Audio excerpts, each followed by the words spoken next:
Tighten up those belts. It's time to go wheels up. And out.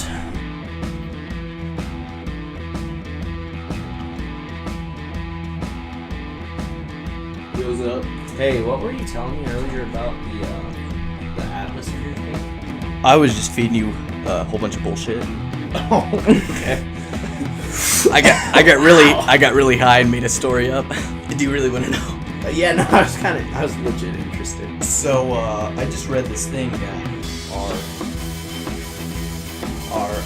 at the edge of the Earth, like our ozone layer, has become 12 miles closer to us. Wow. So, however you want to interpret that, we might die tomorrow. That's pretty neat. You can tell it's an ozone because of the way it is. Welcome back to Wheels Up Wednesday. This is episode 20 of our season 1 podcast. Big 2-0. 2-0. I'm Matt Omick. This is Spencer Hill. And I truly want to thank Spencer because he does 100% of everything put into this podcast. And it's pretty cool that you made a milestone on your 20th episode. So thank you. Well, Mick, I will say I hate you every Tuesday night when I'm editing this shit. Uh-huh. But it takes two to tango, and I It does. appreciate you showing up at least to film this because I'm sure you are a very busy person. I mean, at best, I just give you somebody to talk to. It's, No. I mean, I could... It's fun. Yeah. I wouldn't do it if I didn't like it a little bit. Okay. But that's good. I don't like it a lot of bit. Okay, well, we can't promise 40, but we gave you 20. Yeah, So, we'll see how long we keep this shit up. yeah, let's just roll with it. But huge props to you. Keep it up. Thank you. I appreciate it. You are welcome. I will keep it up. Keep it up. But no, this weekend we all went out to Sholo, Arizona. I rode out with Jacob Johnson and his mom and girlfriend. And yeah, funny. I'm the only driver in the dirt realm of things. Really one of only 2 drivers in the world that carries the Matt's Mobile detailing on my car. yes. And does anybody want to guess how much help I got during the week from Matt? I'll help him out. Anybody want to guess how much help my competitors got throughout the week? All my time. Matt, No. you went from Jacob's shop to Cody's shop, back to Jacob's shop. I hit Devin's on the way there. you went to everybody's shop but mine this week. And I'm like, oh, maybe I'll just see him at the track to help me out. Nope, had to hire Jason Irwin on because Matt was doing his own thing with Jacob, trying to help everybody else win. And to make it all worse, Love you, brother. Appreciate it. Friday night after the race, I came up and handed Jason a beer, not you. So Nice. you're welcome. It gets better and better. No, every week. but the point of that was I had a great time this weekend. At best, all I did was do air pressures and knock some mud off the car. But I'm glad I could go out there and help as much as I could. I know, Jacob was very thankful for that. So super awesome opportunity, and I'd love to do it again sometime. So on behalf of Jacob, thank you for having me come out there, and congratulations to Devin on his win. Yeah, absolutely. But- Devin did a great job. Yeah, let's talk about how that went going into Friday. Yeah, so I told everybody last week that I had kind of like a surprise. And Right. the reason I didn't announce it last week is because I didn't know if it was going to come together or not. On Monday at about 4 p.m., I got a call at work, and Truman West, my old car owner with SEH Motorsports, decided to buy another car.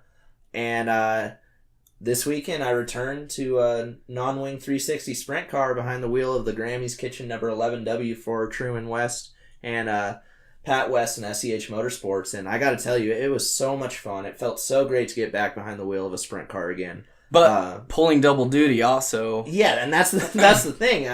I had already kind of committed to my guys to do the micro sprint. So we had to pull double duty. And let me tell you, Mick, it took a village to make that happen. Yeah. I got to thank, Truman, obviously, for making that happen. Pat, for, I'm sure, pushing everything along. Right. Sydney was huge help. My dad, Jim, of course, he works his butt off all the time. Sure. He Absolutely. was definitely the head of the micro sprint organization. Jason, he helped out so much this weekend. Rob, Karen, Wayne throughout the week, Angie, Casey, everybody that loaned us parts to kind of help us get going again. It's so weird. It's like my car owner like sold all of his stuff and we didn't have anything. It was a weird deal. Weird. And of course, Matt, I know you were helping out at least in spirit. Sure. You cheered a little bit for everybody, so thank you for that too. But no, it was a fun time. It was great to get back behind the wheel of a sprint car again. Yeah. Picked up my first heat race win in a sprint car, so that was awesome. Yeah.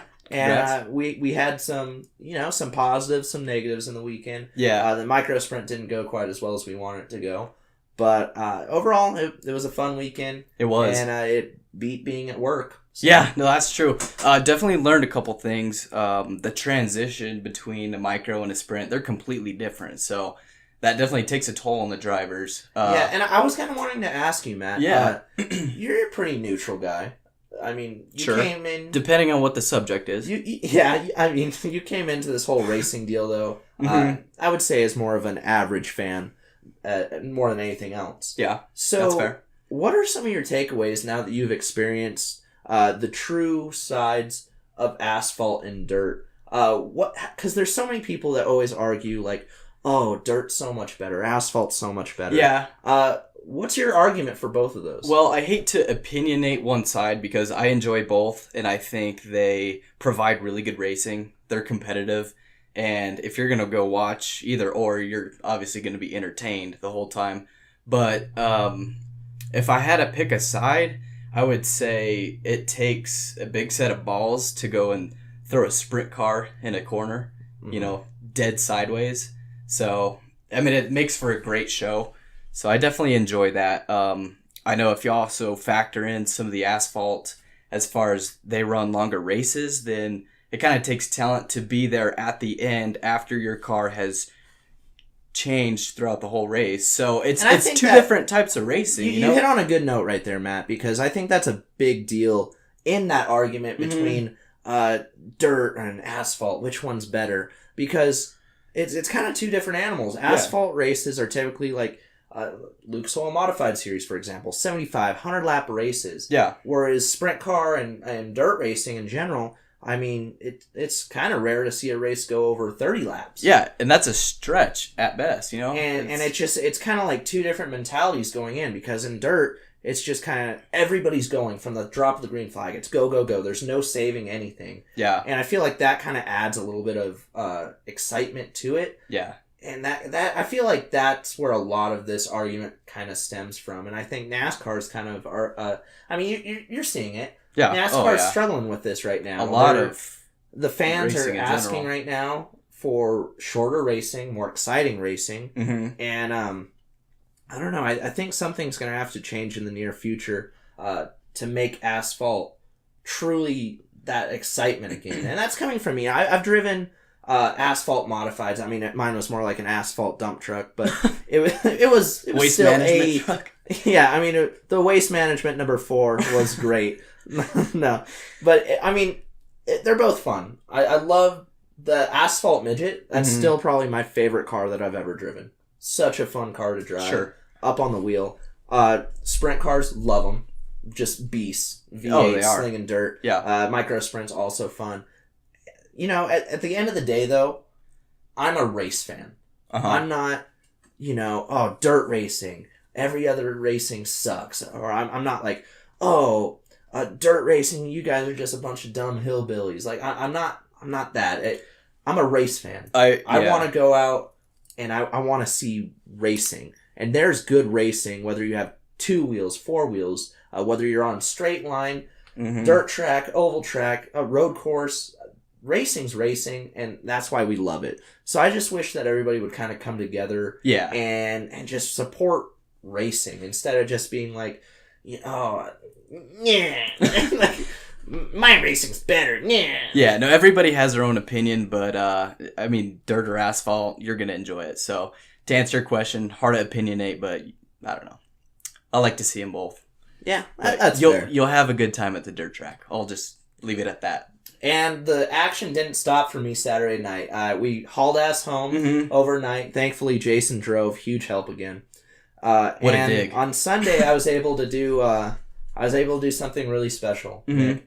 A lot of people don't know this, but when I was racing in California a couple weeks ago, I learned about this story about this little boy named Lucas Tapia. And Lucas was recently diagnosed with a bone marrow disease called aplastic anemia. And the reason why I have such a strong hold with that disease is it's the same disease that my dad was diagnosed with about 10 years ago. And it's a very vicious disease. I mean, it literally tested our whole family, and it damn near killed my dad. So it's very scary, very serious thing. It's also extremely rare. Like, how many people... It's a very rare disease. Only about 1 in 2 million people have it. So to kind of in a roundabout way know another person that has this disease and is going through it. And not to mention, I mean, this kid, he just turned 8 years old. He can't even go outside to play with friends because to the complications. He's too tired. The medicines that he's taking are just absolutely vigorous, and it just broke my heart, and I wanted to do something, not just for Lucas but for their family, because it's a single mother. She's working so hard to make it through this difficult time.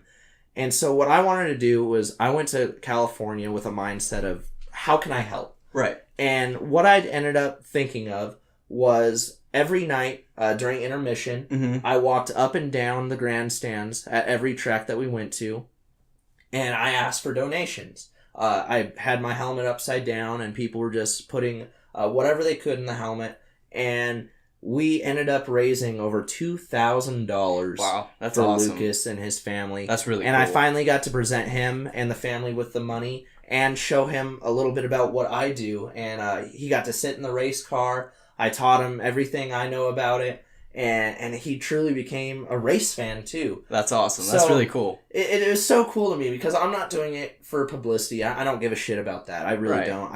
That's why I kept it quiet. I didn't want people to really know. But it was just so cool, and I wanted to touch on this just briefly because seeing the smile on this little boy's face of something that really didn't take that much effort out of me, but it meant the world to this family.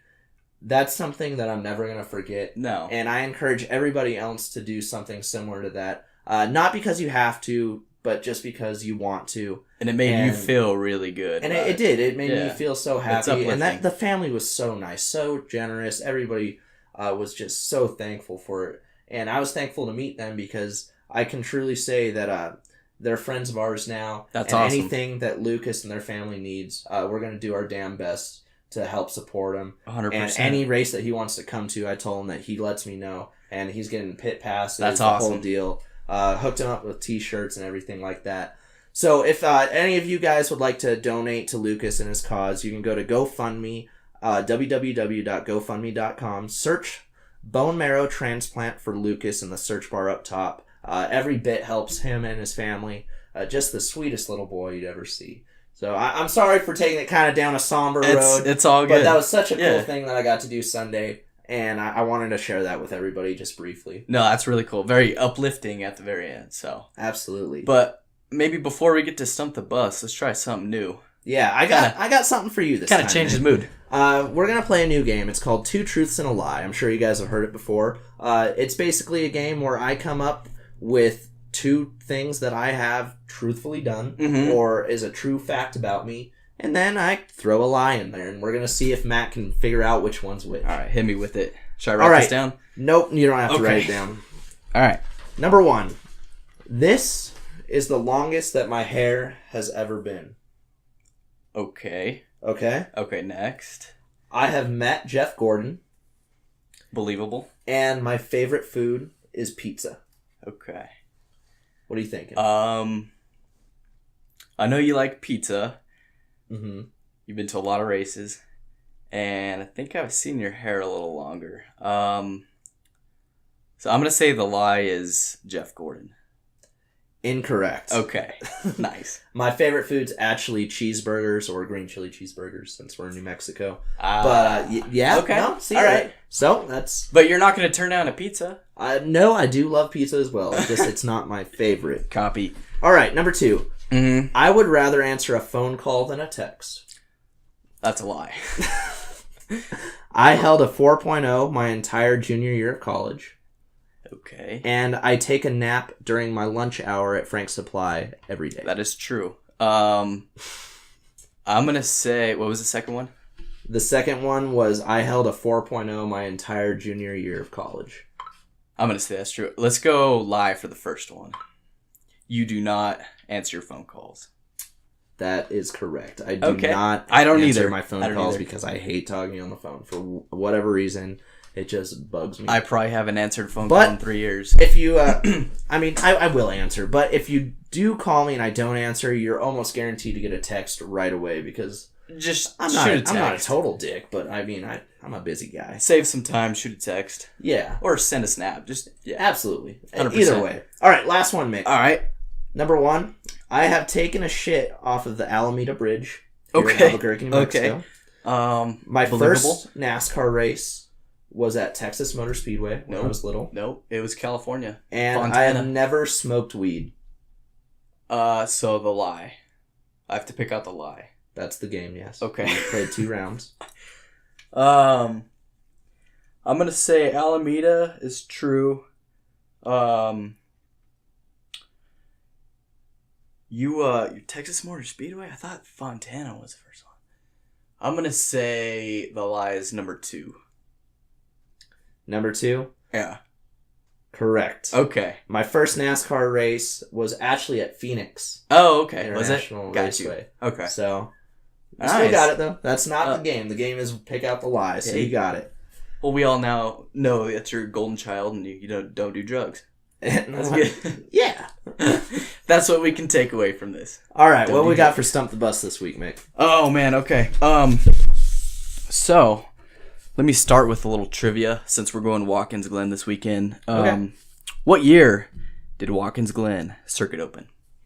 Was it 1955, 1956, 1960, or 1966? I feel like it was 66. 56 was the first year. Oh, wow. The more you know. Decade off. All right, so we're gonna go back to the music session. I'm not gonna play as much country. You didn't do so hot in that, but don't look. Well, it all sounds the same. All right, you ready? I think. All right. Oh. Oh shit. Uh-huh. Okay.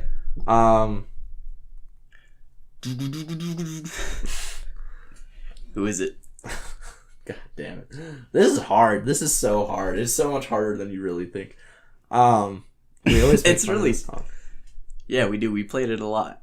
Is it by Dio? No. Oh.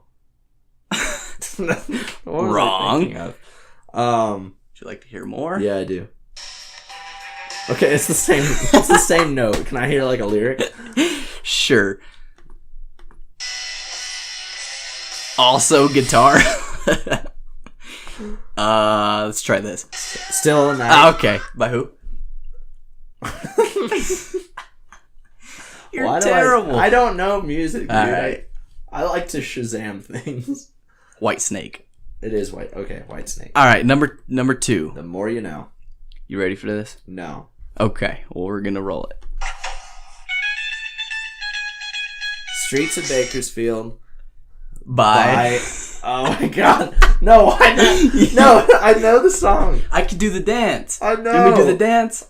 Dwight Yoakam. There we go. Yeah. Okay. All right. Last but not least, You Are Terrible. I got that one right.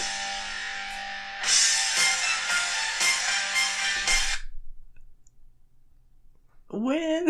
No, I have to sing the whole song. You actually said it earlier. It's Dio, right? Okay. That would be the artist. Like a Rainbow in the Dark. Yeah. Nice. Cool. You're getting better. Hey, we just need to pick a better genre. All right. That's Stump the Busta. All right. Moving on. We did decent. Not bad. Not bad. All right. Well, you kind of spilled the beans a little bit early, but we are going to Watkins Glen this weekend. But first, we got to talk about what happened last week. Uh-huh. And we went to Pocono for the Gander Outdoors 150 with the NASCAR Camping World Truck Series, where Kyle Busch picked up his 51st career Truck Series win over the number 18 of Eric Jones, who subbed for Noah Gragson, who actually got sick. Oh, wow. I didn't know that. Third place was Dalton Sargent. Fourth went to Stuart Friesen in the number 52 Halmar Chevrolet. Justin Haley was the 5th position. Grant Enfinger finished 6th. Todd Gilliland 7th. Johnny Sauter 8th. Matt Crafton finished in the 9th position in that number 88 Menards Ford. And Joe Nemechek, running for his own team, was 10th. Now a quick look at the point standings for the NASCAR Camping World Truck Series this year. Johnny Sauter still leading with 4 wins over Brett Moffitt's 3. Justin Haley 3rd. Ben Rhodes 4th. Grant Enfinger 5th. Stuart Friesen 6th, Matt Crafton 7th, and Myatt Snyder sits 8th. That is your last truck inside the playoffs as they are right now. Cody Coughlin and Dalton Sargent are the 2 trucks on the closest to making it. NASCAR Xfinity Series was not at Pocono. Instead, they were at Iowa Speedway, where Christopher Bell won. 3rd win in a row. Third win in a row. Yeah, I mean, pretty impressive. That's a three-peat. That's the first time an Xfinity regular has done it since Dale Earnhardt Jr. Oh, wow. And I don't know the year, but I do know okay, it was since Dale Earnhardt Jr. I might stump you on that next week. We'll see. But yeah, impressive feat by Christopher Bell. Yeah. If you don't have him on your radar right now as an early favorite for the title, you're stupid. Pulling the three-peat, Christopher Bell, Justin Allgaier right behind him. Kyle Benjamin 3rd, Ross Chastain 4th. We had John Hunter Nemechek, top 5. Elliott Sadler 6th. Ryan Reed 7th. Ryan Truex 8th. Cole Custer 9th. And Chase Briscoe was your top 10. And Mick, with no Cup Series drivers in that race this weekend, it allowed drivers like the number 4 of Ross Chastain to shine.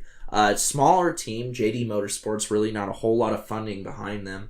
But Ross Chastain, great short track driver, and he showed what he had this weekend in Iowa Speedway. Another driver that got a good opportunity this weekend was Casey Roderick in the Chevy Accessory Chevrolet for GMS Motorsports. In that number 23 car, subbing for Spencer Gallagher, making the most out of his opportunity. One final practice, ended up with a solid top 15 finish. Do you want to see more of that where Cup drivers don't race Xfinity to let those other drivers shine? You know, I was never for that because I think that the only way for a driver to get better and to get into Cup contention and be able to swiftly go into the Cup Series was to race with those drivers. Exactly. But honestly, with the quality of shows that we're getting this year with the NASCAR Xfinity Series, it's hard for me to back that up anymore. True. Because they are putting on a hell of a show every time that they have Xfinity only. Right. And honestly, it's been impressive. So just a thought. Maybe I'm more neutral now. I'm a lot more neutral than I was in the beginning of this year. Okay. Now a quick look at the NASCAR Xfinity standings. Christopher Bell now up top with 4 wins. Justin Allgaier 2nd. Tyler Reddick 3rd. Elliott Sadler 4th. Cole Custer 5th. Daniel Hemrick, Brandon Jones, Ryan Truex, Matt Tifft, and Austin Cindric round out the top 10. Flipping the page now to the playoff cutoff area. Ryan Reed sits 11th with 456 points. Ross Chastain moves his number 4 JD Motorsports Chevrolet into the 12th and final cutoff position. And now Michael Annett, Ryan Sieg, and Jeremy Clements are the 3 drivers on the outside looking in. Going to the Monster Energy Cup Series, also at Pocono Raceway, Kyle Busch got her done. Oh, speaking of, I think I got some cash for you here. There you go, sir. Congratulations. Thank you. Yeah, you're welcome. Daniel Suarez right behind him, pole sitter. He actually ran a really good race. Alex Bowman, 3rd. Kevin Harvick, 4th. Eric Jones, 5th. William Byron, 6th. Chase Elliott, 7th. Ryan Newman, 8th.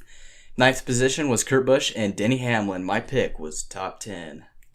Yeah, good race this weekend at Pocono. And now let's take a look at the Monster Energy NASCAR Cup Series standings. After race number 21 of 36, Kyle Busch, he still leads now with 6 wins over Kevin Harvick, who also has 6 wins. Martin Truex Jr., he's 3rd. The Big 3, probably going to be your Big 3 at Homestead as well. I just can't imagine that many playoff points are going to just dwindle away. No. As we get closer and closer to Homestead. Not a chance. Clint Boyer, he's 4th. Joey Logano, 5th. Eric Jones, 6th. Austin Dillon, your last driver, with a guaranteed spot into the playoff contention. Kurt Busch is 8th, Brad Keselowski 9th after a rough run at Pocono, and Kyle Larson is 10th. Flipping the page now, looking at the cutoff area for the Cup Series, Denny Hamlin holds the 11th position, 12th is Ryan Blaney, Eric Almirola 13th, Chase Elliott, Jimmy Johnson, and Alex Bowman round out your top 16 right now. Ricky Stenhouse Jr. is 17th, Paul Menard 18th, 19th is Ryan Newman, and Daniel Suarez sits 20th after a very strong run this weekend. Absolutely. Moving on to IndyCar Series, they were at Mid-Ohio for the Honda Indy 200, where Alexander Rossi got the win. Right behind him, Robert Wickens. Third was Will Power, Joseph Newgarden fourth, Scott Dixon, Sebastian Bourdier, Ryan Hunter-Ray, Simon Pagenaud was 8th, Graham Rahal 9th, and Zach Veach top 10. Yeah, that was actually a pretty good race too, Matt. Really Mid-Ohio, fun track, pretty technical, and we're going to see some more action with stock cars going there here pretty soon with the Xfinity Series and Truck Series about to make their attempt over there. Nice. Going on to some California action, NHRA was at Sonoma Raceway this weekend for their Sonoma Nationals. In Top Fuel, we had Blake Alexander winning and Tony Schumacher second, Doug Coletta third. Funny Car Division, Robert Height took the win, Ron Capps was second, and Tommy Johnson Jr. was third in that winner's circle. Pro Stock, we had Jake Coughlin Jr., Derek Kramer, and Jason Line. Now a look over at the World of Outlaws Craftsman Sprint Car Series where Brent Marks pretty much dominated the race. Finally, Mick, you can say someone dominated.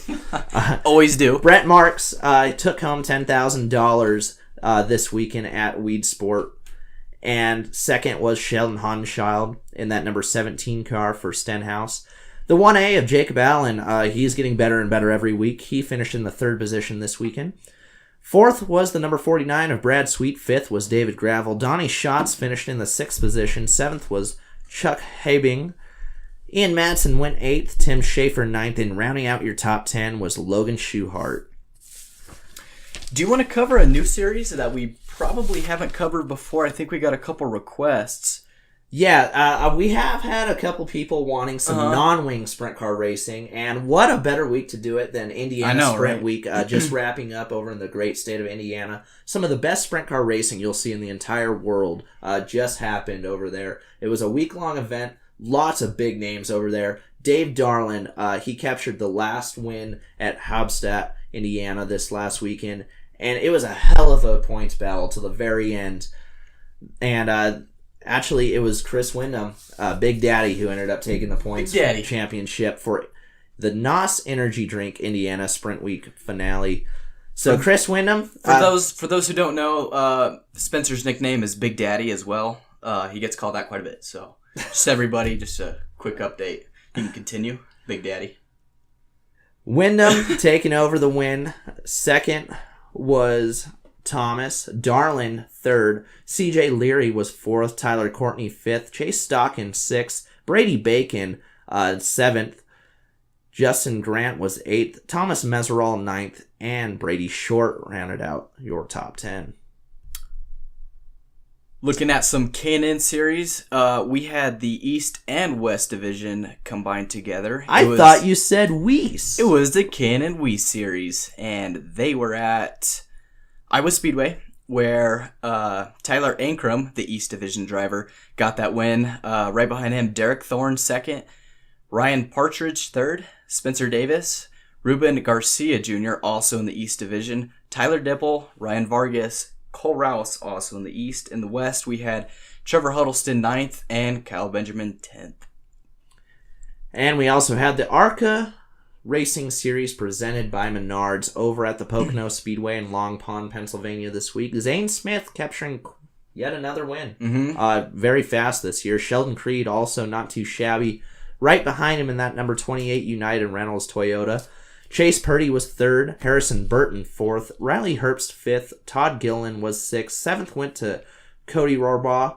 And Will Rogers was in the 8th position. Rounding out the top 10, Travis Braden and Brett Holmes with a solid run with that Holmes 2 Excavation Chevrolet. What do we got for racing coming up this weekend, Buzz? Yep. Now a look over at the Wheels Up watch list. NASCAR Camping World Truck Series, Saturday, August 11th, 1 p.m. on Fox Sports 1 from the Michigan International Speedway. That's going to be the Corrigan Oil 200. Then we'll go over this next week is the NASCAR Xfinity Series from Watkins Glen, the Zippo 200 at the Glen. That's again on August 4th, 3 p.m. on NBC. Monster Energy NASCAR Cup Series action also from Watkins Glen. Sunday, August 5th, 2:30 p.m. on NBC for the Go Bowling at the Glen. Verizon IndyCar Series at Pocono. Sunday, August 19th, 1:30 p.m. Eastern Time on NBCSN. That's for the AB Supply 500. Now flipping over the page for the second half of the Wheels Up watch list, NHRA Mellow Yellow Drag Racing Series from Pacific Raceways, August 3rd through the 5th on Fox Sports 1 for the Cat Spot NHRA Northwest Nationals. World of Outlaws Sprint Car Series, Friday, August 3rd will be the night before the Ironman, and Saturday, August 4th will be the Ironman 55. Of course, both nights at the Federated Auto Parts Raceway at I-55 in Peevely, Missouri. Great track, great racing. NASCAR K&N Pro Series. The East Division is going to be on Friday, August 3rd at Watkins Glen. That will re-air the following Thursday on NBCSN for the Great Outdoors RV 100.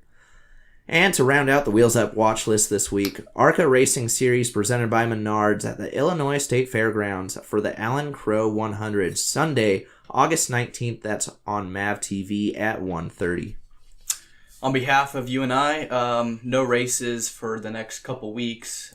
Do have a good vacation here in about a week, which will be fun. So looking forward to that. Probably won't do Wheels Up, maybe. No, because we leave on a Wednesday. Maybe we'll see. We'll decide and let everybody know. But we're gonna go drink a beer and enjoy ourselves out there. We're going to go out to Nashville, Tennessee. Yeah, that'll be fun. Looking forward to that. But yeah, thank you guys once again. 20 episodes, pretty good landmark. I mean, I dig it. Maybe I'll help promote the 20th episode. Maybe do something for this podcast. We'll see. I would love that. Well, we'll see. That's a stretch, though. What's not a stretch and what you guys can do to help us out is like and share our page. That's Wheels Up Wednesday on Facebook. And, of course, the Wheels Up Wednesday podcast can be found every episode on YouTube every Wednesday morning. And I've been trying to be pretty good about posting it in the morning. You have. So far, it's been pretty successful, I'd say. Makes for no sleep Tuesday night, but yeah, I hate Mick every Tuesday night, but it works out. But yeah, thank you guys once again. Make sure you like, share our page. Again, subscribe to our YouTube channel. That helps us out quite a bit. But for Matt Omick, I'm Spencer Hill. Thank you guys once again for everything you do, and we will see you next Wednesday.